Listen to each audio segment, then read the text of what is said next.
Welcome back to the Sidebar. In today's episode, we're diving into the most recent work of our favorite local author, Jeremy Brunansky. Our host just wrapped up a deep dive into his collection, Stories for All Seasons.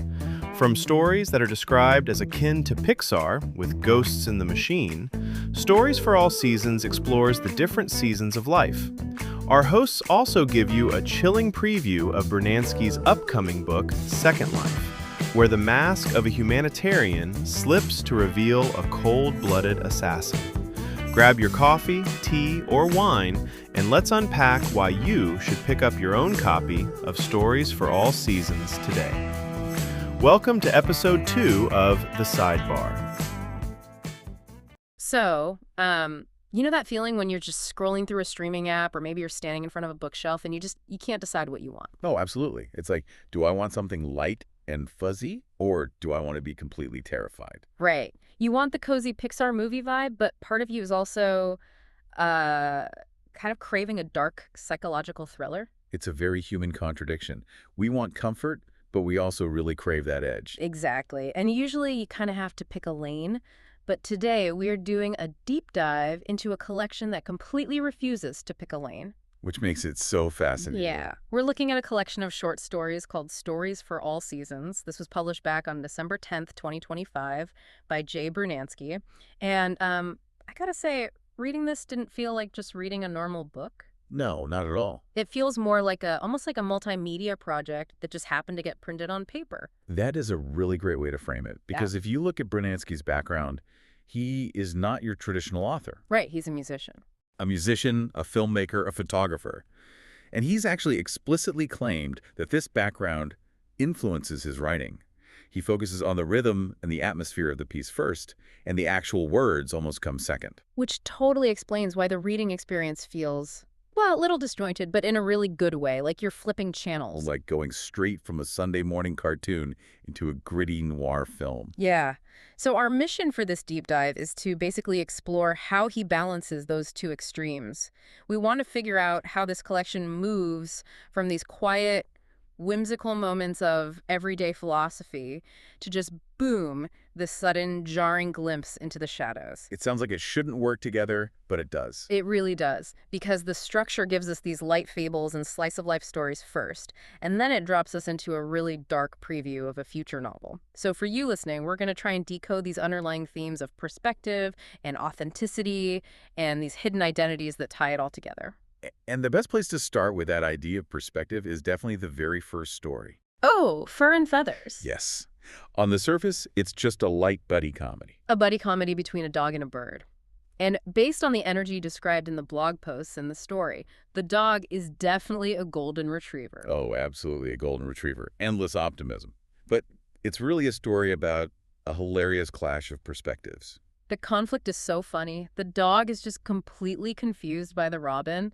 There's this part where the dog watches the bird hunting for worms, and the dog is just horrified. Because he thinks the bird is hurting itself. Right. He describes the bird as smashing its face into the grass. The dog just cannot compute that this is normal behavior. It's a failure to understand a different reality. The dog thinks, well, if I smash my face into the grass, it would hurt. He projects his own biology onto the bird. And the bird does the exact same thing right back. The bird tells the dog he should try out the bird bath because for the bird, it's this luxurious spa. But for a golden retriever, it's a tiny, structurally unsound concrete bowl. The dog jumps in and immediately knocks the whole thing over. which is such a great visual. But they do bond over a shared enemy, right? Yeah, the cat. The dog actually saves the bird from the cat, which solidifies their friendship. But that friendship leads to the climax of the story, which is just a total disaster. Because they try to overcome their biological limits. Or rather, the bird convinces the dog that he can. The bird's logic is so flawlessly flawed. The bird says, look, I have a tail, you have a tail. Right. I steer with my tail. So logically, if you just flap your legs real fast, you can fly too. It's a terrible syllogism. But the bird truly believes it. And the dog buys it. He gets up on the roof, feeling the wind, smelling all the different yards. He's fully bought into this new identity. He thinks he's transcended being a dog. And then he jumps. And gravity takes over. Yeah. He breaks 2 legs, spends 10 whole weeks in casts. It's a brutal reality check. But the moral of the story is what really hits home. It's this idea that just because a friend can do something doesn't mean you can or even should do it too. Exactly. Brunansky uses this animal innocence to highlight the real dangers of comparison. The dog trusted the bird's perspective over his own inherent nature. Which is a perfect pivot to the next story, Kids at Play. Because if the dog failed by ignoring his biology, the protagonist here fails by ignoring her physical surroundings. Yes, this one shifts from a physical limitation to almost a cognitive blind spot. We start the story in a school nurse's office. There's a little girl sitting there being treated for this massive bump on her head. And the adults in the room, the nurse, the teacher, they immediately make assumptions. They look at her and see a victim. They assume she was bullied or hit during some chaotic game of dodgeball. They write this whole tragic narrative for her. But then we get the child's actual reality. She wasn't playing at all. This is calculating. She was analyzing the geometry of dodgeball. She figured out that she could throw one ball, bounce it off Teddy into Jorge, and then hit Angelica. A single perfect trick shot. And she actually did it. She executed the throw perfectly and hit all 3 kids. It's like a physics triumph. The teacher even acknowledges her brilliance. He sees that she understands the lines and the geometry of the game. But then we find out how she actually got the bump on her head. Yeah, it wasn't a bully. She was just so incredibly excited about pulling off this mathematical masterpiece that she turned around to run and tell her friend. And slammed face first into a metal basketball pole. Right into the pole. It's so funny, but it has this really sharp insight about perception versus reality. It's about looking for the obvious things. Yeah. The teacher tells her, essentially, it's great that you can see the complex geometry, but you can't miss the giant metal pole right behind you. It's a metaphor for intelligence that completely lacks situational awareness. Exactly. You can be the smartest person in the room, totally dialed into the abstract patterns, and still get taken out by blunt reality. So we have the dog failing at performance, the girl failing at awareness. And that brings us to the romantic. This one is all about authenticity and performance. This story is arguably the most poignant exploration of that theme. The protagonist is this incredibly average, nondescript guy. Brunansky describes his complexion as pale meets olive, just totally unnoteworthy. But he is completely obsessed with this woman he sees in the park. She's stylish, mysterious, and she has this massive, intimidating dog. And instead of just walking up and introducing himself like a normal person, he decides he needs to put on a performance. A literal performance. He uses the trunk of his car as a wardrobe department. He does. He tries on all these absurd, escalating personas to get her attention. First, he tries to be the sophisticate. He puts on a full tuxedo or a suit and goes out there pretending to read a newspaper, which, by the way, he ends up accidentally dropping right on the dog's head. Which is not a great start. So then he pivots. He goes for the fun guy. Hawaiian shirt and a Speedo in the park. It's such a desperate move. And it deeply confuses the dog. The dog's reactions are the best part of the story. They really are. And then he tries to be the artist or the athlete. He puts on roller skates, he tries painting, he plays the guitar really poorly. And throughout this entire circus, the woman is just sitting there, stoic, hidden behind her sunglasses, and the dog is just looking more and more exhausted by this guy. Because the performance is exhausting to watch and it's exhausting to do. Eventually, the man just gives up. He's completely defeated. He puts his normal, boring clothes back on, totally exhausted, and that is the moment she finally approaches him. Right when the mask comes off. Yeah. She walks up and basically says, "You're a bit of an idiot, aren't you?" She knew exactly what he was doing the entire time. She saw right through the costumes. Yeah. But she gives him her number anyway, with one very specific condition. Wear only one outfit to dinner. It's brilliant. Performative romance completely failed him. But his accidental vulnerability, his exhaustion and defeat, that's what actually succeeded. And there's that great detail at the end where the dog gives him a little wink. Yes, the dog knew too. The dog understood that the whole thing was a charade. So up to this point, the stories have been funny. It's a dark humor, sure, but still funny. But then we hit the fourth story, Voices Within. And the vibe shifts completely. It feels like the temperature in the room just drops 10 degrees. This is definitely where we transition from social commentary into psychological horror. Even the narrative structure changes. It turns into this oppressive loop. Right. The story repeats the exact same sequence on Monday, Tuesday, and Wednesday. We're riding with a guy who is driving out to a lake in late November. It's gray, it's freezing cold, And every single day is identical. The details Brunansky uses are suffocating. The car radio constantly plays the same song, No More, by a band called the Cheating Sailors, which just sounds like a miserable song. It's all about a bad breakup and running out of beer. And his phone keeps making this specific noise. Beep. Bathing. It's his girlfriend texting to check on him.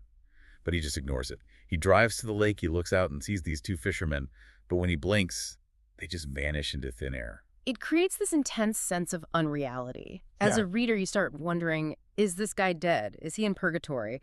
Is he actively having a nervous breakdown?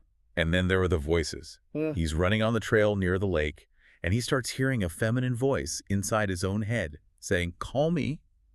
She's waiting for you." And he's actively fighting it. He's yelling out loud, "Get out of my head." This brings up the fascinating concept of the bicameral mind. Oh, what's that? It's the psychological theory that early humans actually experienced their own thoughts as auditory hallucinations, like the voice of a god speaking to them. This character seems to be experiencing his own guilt or his own conscience as an external intruder. Or at least that's what we were led to believe. Until Wednesday rolls around. On Wednesday, the loop finally breaks. He decides he's going to stop running away. He drives back to his girlfriend's house. And she's real. She's warm, she's welcoming, she's wearing this hoodie that says, "Naughty but worth it." Which really grounds the story back in mundane reality. It seems like we're getting a happy ending. He reconnects with her, and he asks her, "Did you hear any voices today?" And she replies, "Only the one that matters." But then, he steps back out to his car to grab something. And the actual car radio speaks to him. That is the moment that gave me genuine chills. The radio just says, "So, you think my voice doesn't matter? After all I do for you? You thought that was her voice. How ungrateful." It completely flips the entire narrative on its head. We all assume the voice telling him to call her was his own conscience breaking through, but the radio is claiming ownership of that thought. What does that even mean, though? Are we supposed to think the car is haunted? I think it's much more metaphorical than that, and honestly a lot more sinister. It suggests that the voices within us might not actually be ours anymore. Think about it. In a world where we are constantly plugged in, we've got podcasts, radio, algorithms, notifications going beep-bitting all day, our internal monologue is slowly being colonized by technology. The entity in the radio is annoyed because the man had the audacity to think the thought belonged to him. It's like using an external hard drive for your own anxiety. Exactly. It really blurs the line between mental illness and the supernatural. But the core fear it taps into is, am I even the one thinking my own thoughts? That is incredibly unsettling. And it sets us up perfectly for the grand finale. Because if Voices Within makes us question our internal reality, the final story, Second Life, makes us question external reality. This is the secret preview tucked right at the very back of the book. And it is a total whiplash genre shift. Suddenly we are at a high-end gala. There are tuxedos, champagne flowing, jazz music playing. We're introduced to a man named Dominic Chambers. And he is on stage winning this massive humanitarian award. He saves children, he modernizes communities, he builds schools. He gives this incredibly beautiful, humble speech. He seems like an absolute saint. But he is just performing the ultimate role. It's actually very similar to the guy in the Speedo from the park, but Dominic is much, much better at acting. Because he goes backstage, and this mysterious man in a black tuxedo approaches him. This man represents an organization called Second Life, and he knows the actual truth. Dominic Chambers isn't a humanitarian at all. He's a highly lethal former assassin who goes by the name Osiris. The contrast there is just stark. You have this warm, fuzzy public award ceremony happening out front, and then deep in the shadows backstage, this cold, calculating transaction is taking place.